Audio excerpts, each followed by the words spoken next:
What are, in your opinion, the top 5 priorities for losing weight?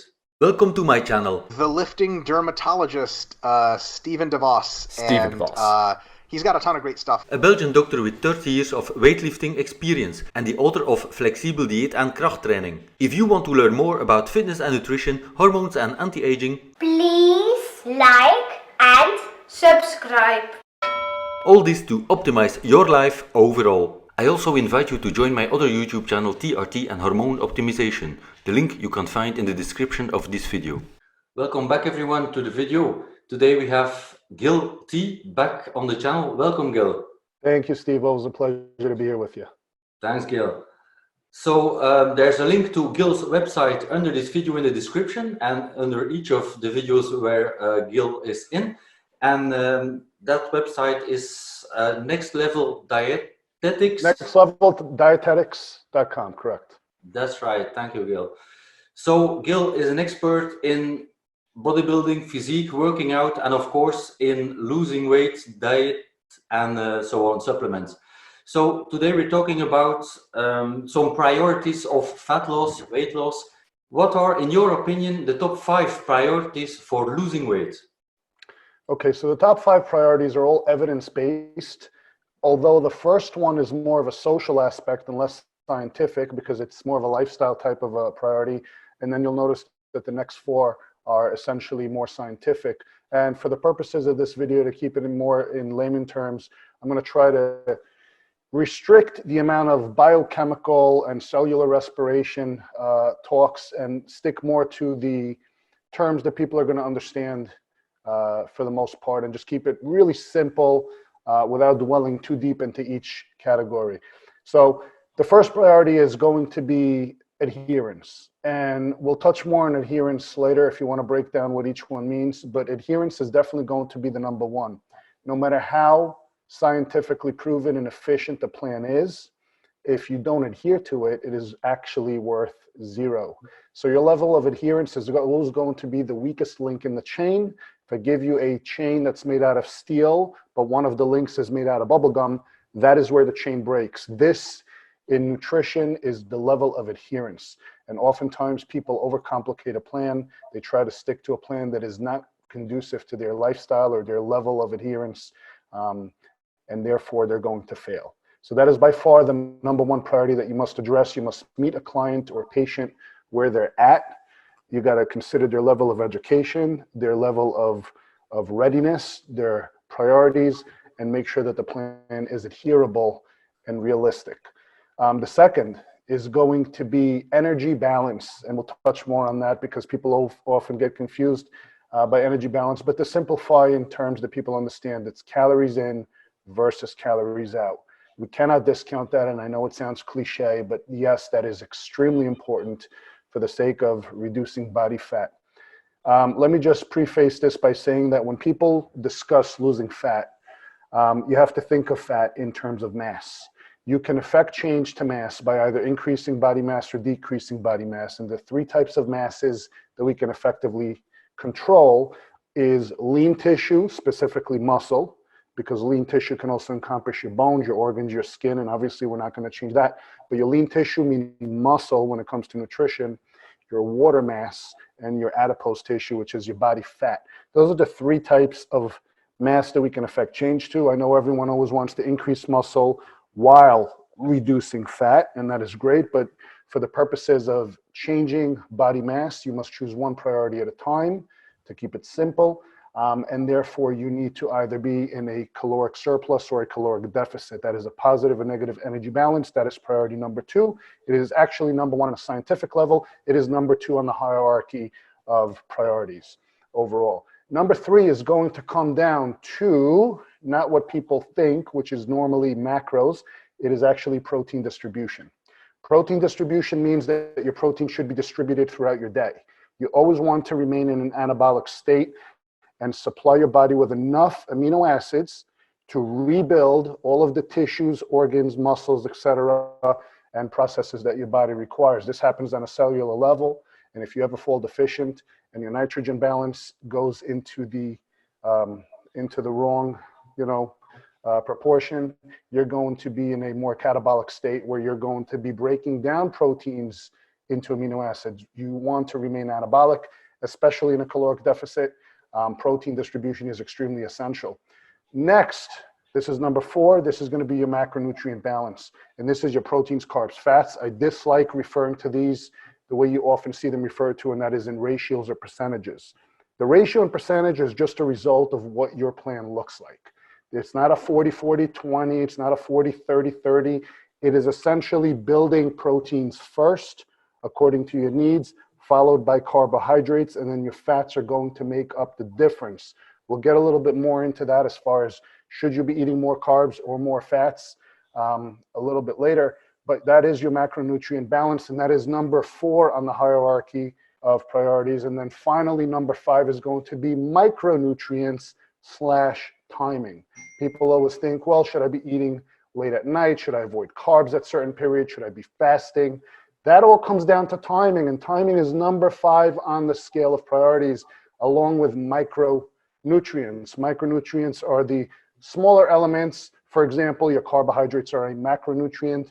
You can have various forms of carbohydrates, monosaccharides, polysaccharides, glucose, disaccharides, lactose. There's so many different types of glucose and carbohydrate. Micronutrients, same thing with protein, broken down into many amino acids, essential, non-essential, etc. And the same thing with lipids that are broken down into many forms of various types of fats. So those are your micronutrients.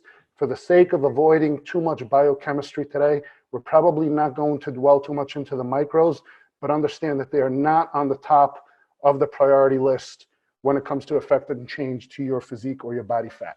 So Gil, let's talk about adherence for weight loss. What do you mean by that? Adherence is very simple. Adherence simply comes down to deriving a plan with whoever your coach may be, and hopefully they'll be doing a good job at this. What I do when I coach clients is I like to practice the concept of autonomy, and that is making the client responsible for their own progress and their own health. So it's a process of education and then building a plan together that they can adhere to. Because if I come to you, Steve, and I say, look, here's your plan, and if you follow this, scientifically it is proven to get you from point A to point B in a given amount of time.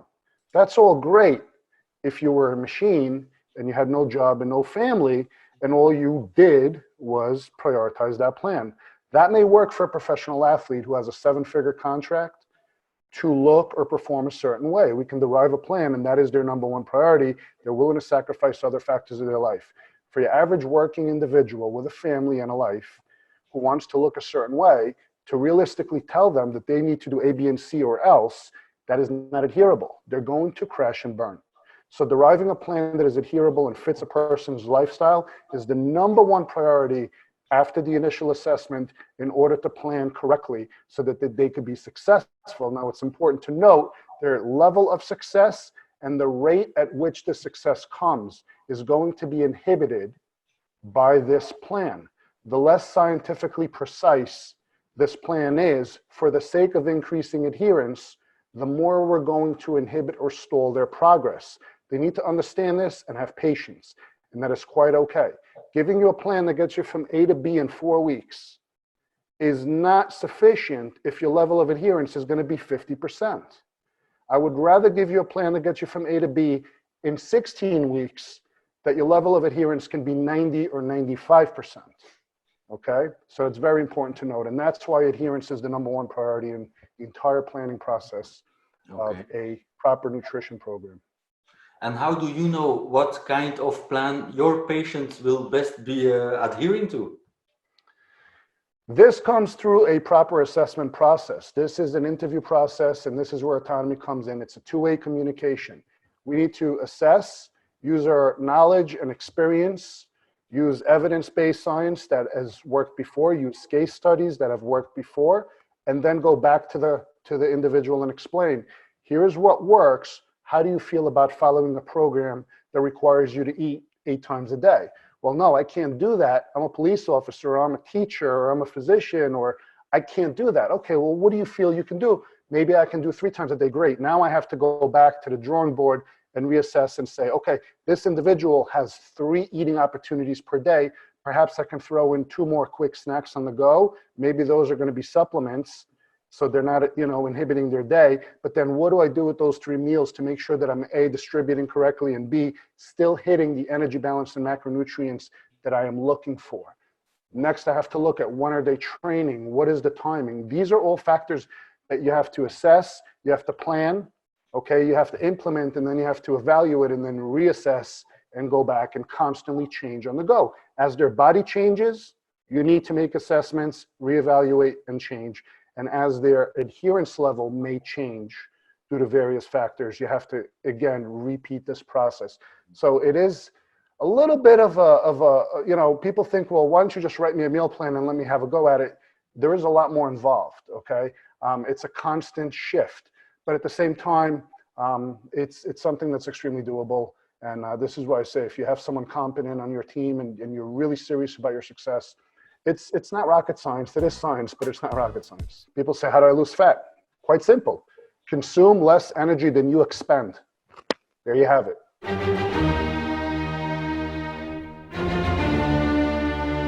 Number 2 in your top 5 priorities for losing weight, calories in versus calories out. Right, so energy balance. You may often see me when people type in groups about various fat loss secrets or tricks or fat burners or peptides or anything else. And I come in with a simple answer and it sounds like a broken record. People say, how do I lose fat? Quite simple. Consume less energy than you expend. There you have it. You have to understand, you cannot make something out of nothing. You cannot make products or mass out of thin air. They require nutrients. These nutrients come in from your metabolic process of taking food, catabolizing it into micronutrients, taking those molecules, shuttling them to the right channels, and then building up new molecules or proteins, fats, etc. So at the end of the day, this process requires input. And if that input is insufficient or lacking, your body has to make up that balance from somewhere. If you need to spend $1,000 a month and you only earn $500 a month, that extra $500 has to come from somewhere. It's coming from a savings account or a loan, but it's coming from somewhere. Okay, it's coming from a reserve. And in your body, the reserve is stored energy in the form of adipose tissue or fat cells. Okay, so when you need to deplete, you need to be in a state of expending more energy than you take in on a daily basis. And over time, this compounds an effect of reducing the size of those fat cells. It is quite simple. People like to overcomplicate the issue and look into all these timing and keto and intermittent fasting.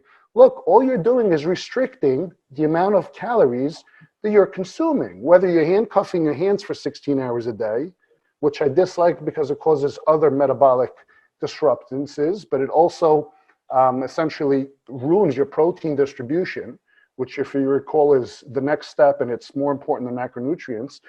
This is why I dislike this stuff. But at the end of the day, if you can have a plan that you can adhere to, and you can restrict the amount of total energy that you're consuming, and just to clarify, 1 gram of protein and 1 gram of carbs each contain 4 calories, and a gram of fat contains 9 calories. Calorie is not a tangible product. Calorie is just a unit of measurement. It's a unit of measurement of energy. Just like an inch or a kilogram is not something you could touch and feel. It's just a hypothetical unit of measurement. Now, for those who are, a little more into science and they really want to understand what a calorie is, the type of calories we refer to in nutrition, you'll notice have a capital C. They're what we call a kilocalorie. So it's 1,000 actual calories. But a kilocalorie, or what we often refer to as just a calorie, is simple. It is how much energy is required in order to raise 1 kilogram of water by 1 degree centigrade. So it's a unit of energy that generates heat, okay? So when our body uses energy, it generates heat. And the more heat you generate or require to generate by having more lean mass and more efficient energy systems, the more calories your body burns even at rest.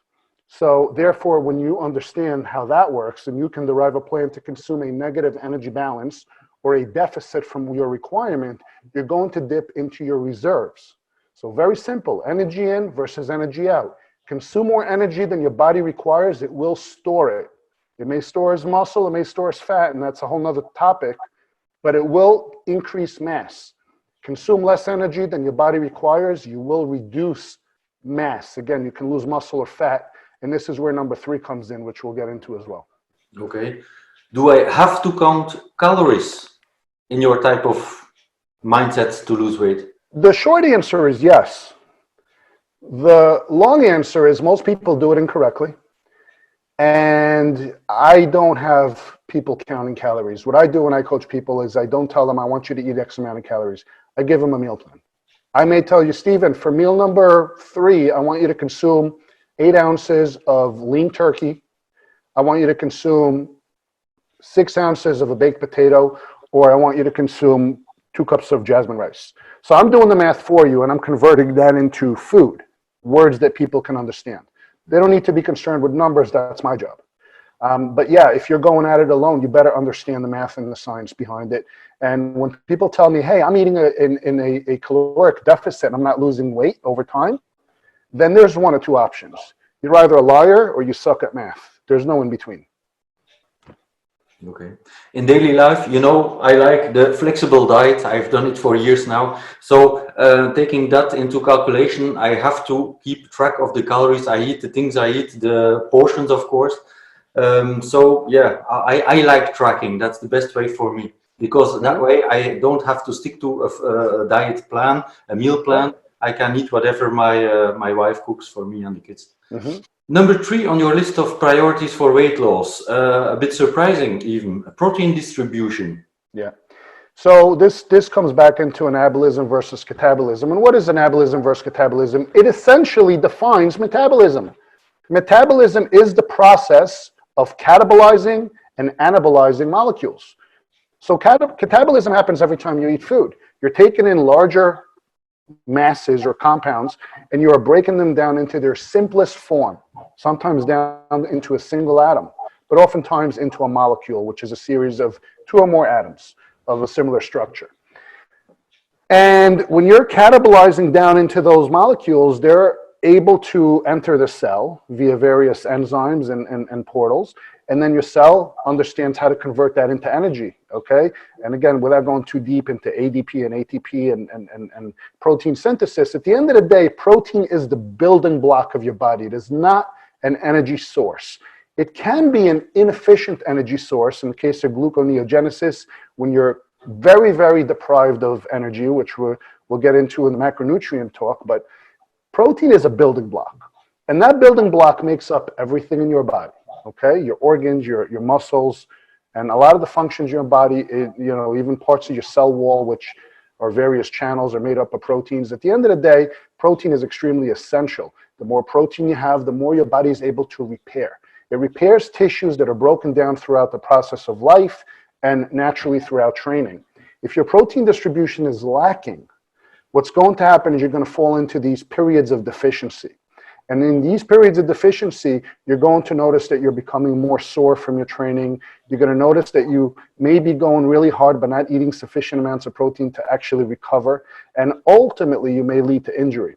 So the protein distribution is important. When people say, well, if you eat more than 50 grams of protein in a sitting, you're not going to absorb it, you have to understand that your body is very efficient in your colon in moving food back and forth and holding it for storage until it is needed. So you're not consuming all of that protein today and absorbing it at this very moment. Your body's going to hold on to that, and when it feels that it needs more, it's going to move it back. And there are these little, you know, follicles that will absorb the nutrients. You can correct me, Steve. I believe the process is called peristalsis. Yes. Right? Okay. Yeah. Going back to my old science courses. But in any case, so yeah, so the food moves back and forth. And you are going to absorb what you eat, okay, assuming you have proper, you know, gut health and everything else. So at the end of the day, having the protein distribution there throughout the day, never being in that deficient state of protein, is something that is extremely important to maintain nitrogen positive balance, maintain a state of anabolism and a protein synthesis intracellular that allows your body to produce protein out of these amino acids, which are catabolized, and then export those proteins out of the cells and to be used for bodily functions. Protein distribution, especially for women who are often very, very grossly deficient in protein intake. And it's funny when women think, well, I'm just going to go lift weight and all of a sudden get bulky. It doesn't work that way. If you're getting bulky, what you're actually getting is you're either getting fat or you're getting bloated with water because your diet is just poor. But if you're eating quality protein, for starters, protein increases something called the thermic effect of food. It'll actually increase your base metabolic rate by up to 10%. You're going to burn up to 10% more calories per day by the mere process of digesting the protein. Protein and fiber can increase thermic effect of food. So you want to raise your metabolism. The quickest way to do this while laying on the couch, consume more protein and fiber. Your body's going to go to work and generate more energy needs in order to break down your food. You cannot do that with carbs and fats. Increase protein and fiber and you increase your metabolism. Protein distribution is extremely, extremely crucial for people who train or for people who want to prevent catabolism as they age. Number 4 on your list of priorities for fat loss, macronutrients, macronutrient breakdown or composition. Right, so macronutrients we essentially have 3. We have proteins, we have carbohydrates, and we have lipids. Now, people who preach a low-carb diet, you need to understand that a lot of the mass that is quote unquote visible or showing up on the scale from carbohydrates is water. Carbohydrates are very efficient as being stored as glycogen in muscle tissue and in the liver. Glycogen is a temporary short-term storage of energy to be used sooner rather than later, whereas fat is a long-term stored energy. Your body has to work to break down fats. It does not have to work too hard to dip into glycogen. Every time you're in the gym, if you haven't had a meal in an hour, you're dipping into your glycogen stores, which is why it's essential to eat carbohydrates post-workout in order to replenish. Once your liver spills its glycogen stores, this is where gluconeogenesis will occur. This is where your actual muscle tissue will start to catabolize and break down proteins in order to convert amino acids into glucose. Your body needs glucose so desperately that if you do not eat carbohydrates, your body will produce 100 grams of carbohydrates per day on its own, and it's going to get it from your muscle tissue. So it is extremely catabolic to avoid carbs altogether. For starters, people who are endurance athletes, people who do marathons, which is low intensity, constant, oxidative energy burning, okay, moderately lower heart rates, not high intensity, not explosive contractile forces, which is more of a glycolytic effect. This is an oxidative, or what we call in layman terms, aerobic type of exercise. Yes, they can thrive on fat energy because lipolysis, which is the breakdown of fatty acids, occurs fairly inefficiently, and it requires a little bit more time, and it requires an oxidative state. When you enter a non-oxidative state, whereby your oxygen input is insufficient to meet up with the demands, this is where your body enters the glycolytic phase. And this is where glucose, the byproduct, will become lactate or lactic acid. And lactic acid can then go through the citric acid cycle and reabsorb back into energy. So your body's very efficient at producing energy if you're conditioned for it, but you need the glucose to be present. And if you don't consume it, your body will make it by catabolizing muscle tissue. So in short, carbohydrates and fats, forms of energy. Carbs, primary form of energy, very efficient, very essential. Fats, you really don't need more than about 10 or 15 grams a day to synthesize cholesterol and hormones. But your heart and your brain and every other organ in your body requires glucose to survive. Cellular respiration requires glucose. So do not deprive yourself of carbohydrates. Remember your energy balance. Number 1, scientific priority. Number 2, overall priority. Far greater than the macronutrient breakdown. You don't need to cut your carbs to 0 to lose body fat. In fact, I remember 2018, I was prepping for a regional show for the state level on 185 grams of carbs per day leading up to the day of the show, 185 per day, which for me is relatively low, but just to show you, I was bone dry, hard, lean, 185 grams of carbs every single day. So definitely make sure you have proper macronutrient distribution. If you're not sure, again, seek a qualified coach to explain it to you. But do not go keto, do not start fasting, do not do all these fad nonsense diets thinking that you're going to lose weight faster. The scale may go down, it may be water, it may be muscle tissue, and you don't want to lose that. Agree. Okay, last point, number 5 on your list of priorities, micronutrients and their breakdown and timing. How are those important for weight loss, Gil?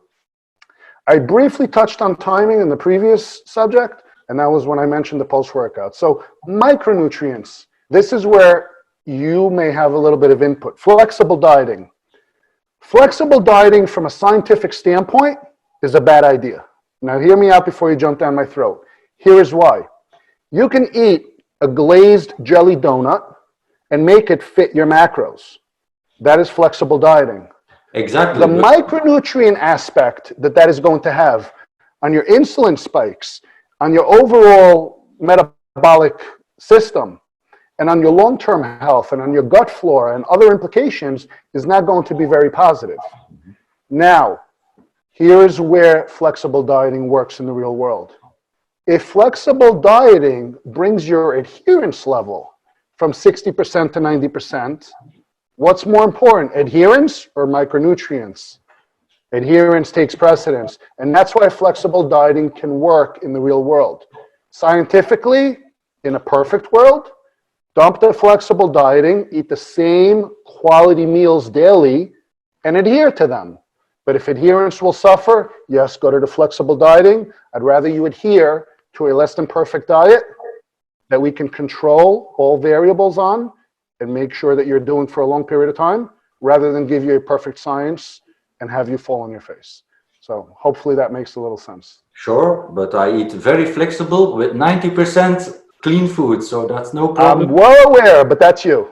That's you. me. The problem I have with the word flexible dieting is it opens up the realm for the average person to say, I had 3 slices of pizza, I logged them in my FitnessPal, and I still have 20 grams of carbs for the day. So what are they doing? They're making the junk food fit their macros. And I know that you know better. The problem when you say flexible, they think anything goes. I've had people tell me, well, I eat ice cream every night and I log it.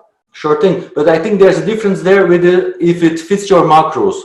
For me, that's more the people that want to fit in all the donuts and the ice cream into their flexible diet. But and in America, when people hear the word flexible, this is how they think. They think if it fits my macros and it's flexible, I'm still in a negative energy balance. Yes, you're correct. Long term, you're not doing your health any favors. Sure and your physique, you know, we didn't get into this because they're not macronutrients and they don't have a direct effect on your body, but they do have an indirect. Electrolytes, sodium, potassium, magnesium, zinc, all of these things are going to impact as well. And when you're eating this quote unquote flexible diet, at least in American ways, your sodium intake is probably going to be 6,000 milligrams a day. And then you're going to be lacking in other aspects. So yeah, you're going to be bloated in water retention. You're not going to feel very well. And if you're not feeling well, your training is going to be terrible. Your mindset's going to be terrible. Your cognition and motivation is going to suffer. And as a result, you're obviously not going to adhere very long. So flexible diet can work if you're disciplined. It's a nightmare for those who think, let me go continue about my junk food. I'm just going to binge a little bit less. So how do you regulate the timing for your clients, for example? Timing, so timing comes back to protein distribution on one aspect, because again, we want to make sure that every single meal contains some level of protein in it, from the very first one all the way throughout. There's protein in everyone. Number one, protein yields satiation. You're not going to be as hungry throughout the day. Okay, you're going to throw some protein into a meal and it's going to hold you over a heck of a lot longer than just eating carbs. Okay, and then number two, I like to base 50 for people who lift weights. 50 to 60% of their daily carbohydrate intake pre, intra, post workout. Within that window. So I'm working out at noon from 10:30 till about 2. I'm eating 60% of my daily carbs, roughly, depending on the individual. Pre, I like a fast acting, relatively moderate. And if you're going to go to high glycemic carbs, this is your time. You want to eat some bananas, you want to even take some maltodextrin and whatnot, fine. You know, you want to throw some gummy bears in there, do it right before your workout, all right? Your blood sugar spikes, your insulin spikes, you're hitting the gym, you're using it up. Intra-workout, get in some quick-acting carbs so you're replenishing, you don't become hypoglycemic while you're lifting. Post-workout, replenish with a nice starch. Get some rice, get some potatoes, get something that is going to allow you to now settle your insulin levels down and start to put those glycogen stores right back into the muscle tissue and into the liver. The rest of the day is more so for cognition and overall energy, so you can work and do your things. Before bed, I like to throw carbs in as well, because carbs are going to help the protein get, carbs release more insulin than just protein.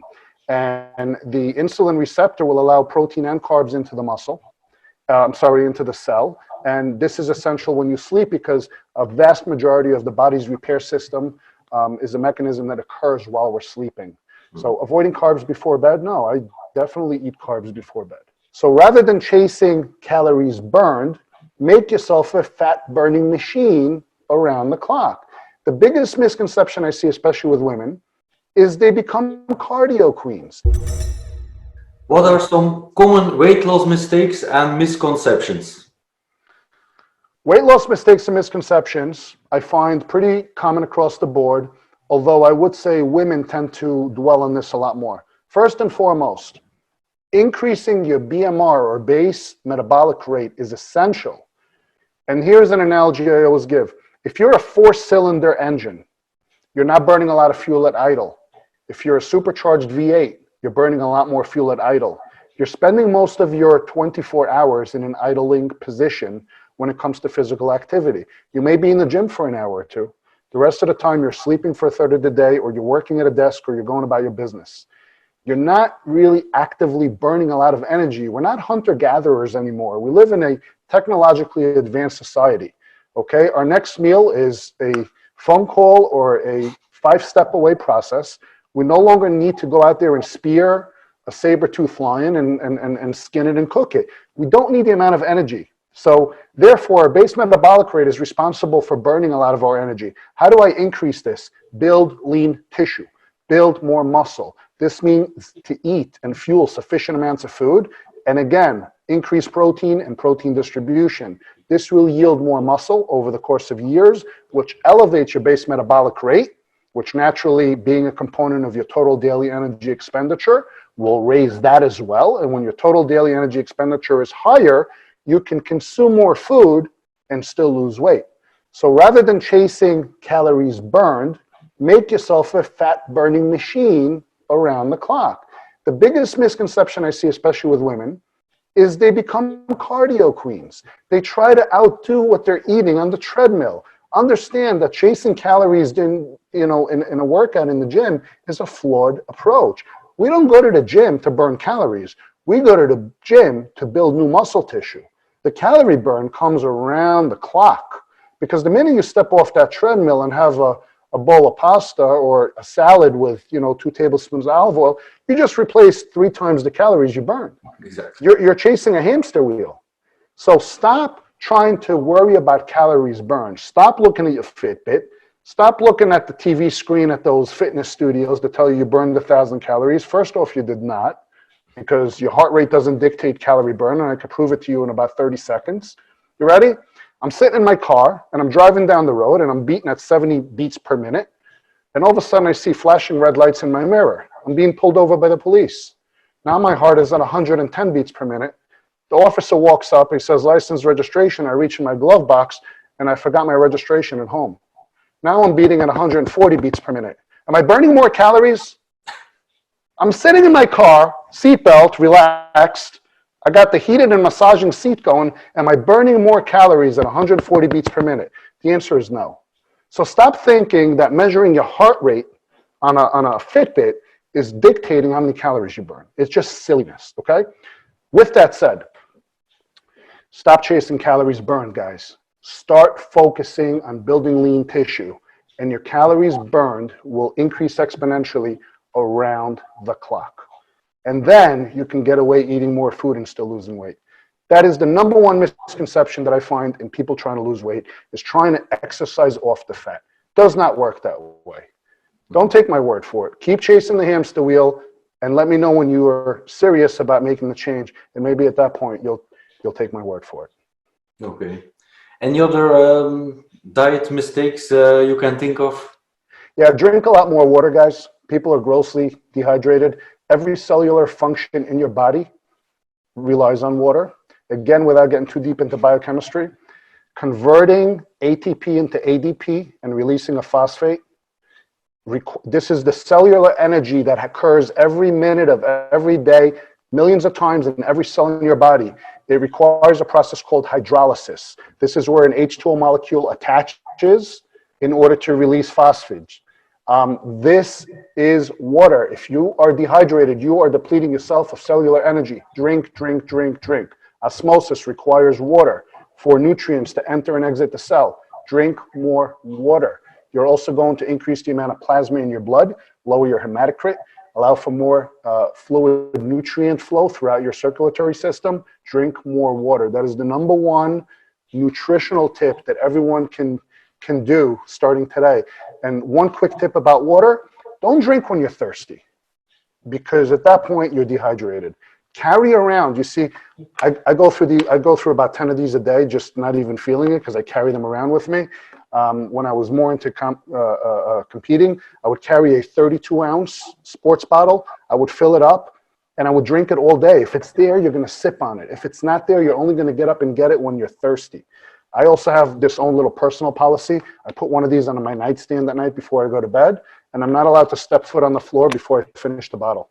So when I wake up in the morning and I want to go use the restroom, brush my teeth and whatnot, I got to finish a bottle before. So I got 18 ounces in me before I step foot on the floor. Get a head start early with the water. Start tapering off at night. Don't start drinking a gallon at 10 p.m. because you'll be up 3 times to pee. Just make sure you're getting your water in. Minimum of a gallon a day for women, minimum of 1 to 1.5 for men. When I say minimum, don't shoot for that. That is minimum. Drink more water. You're not going to get poisoned, I promise you. Okay. Great tips, Gil. Thanks. Got it.